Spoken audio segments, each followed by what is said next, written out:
कहती ताए शिवाजी नैहर हम जईती मोरा नैहर भैया के बियाह जी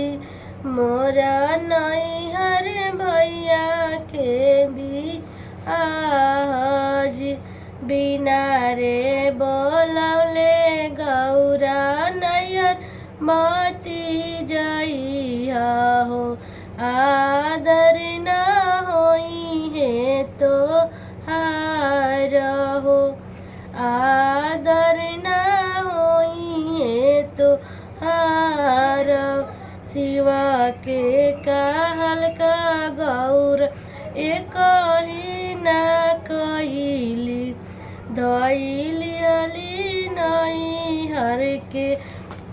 राह हो धइली हली नैहर के राह एक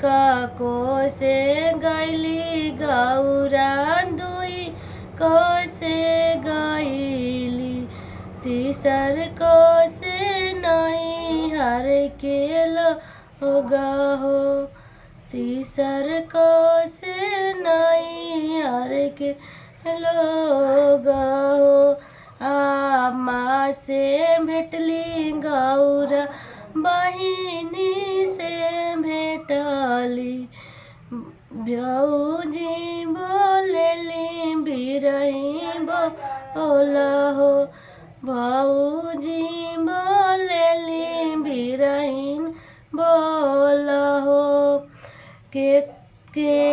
तोहके भेजले गौरा नौआ के बरिया हो के तोहके नेवता पे ठावे हो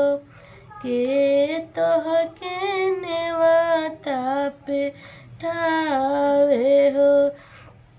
के करा कहल का गौरा नैहर चली आइलू हो के करही आदर सात कार हो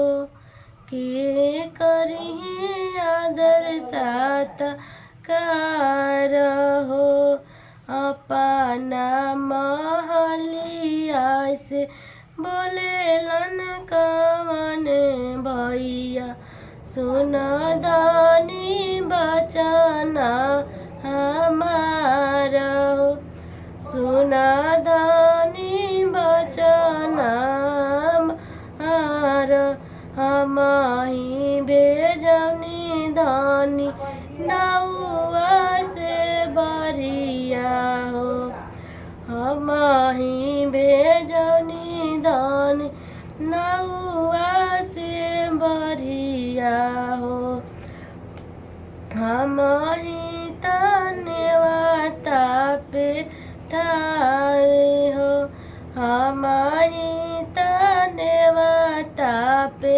ठावे हमारे कहल का गौरा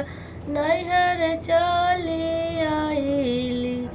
हमाही करब आदर सात कार हमाही करब आदर सात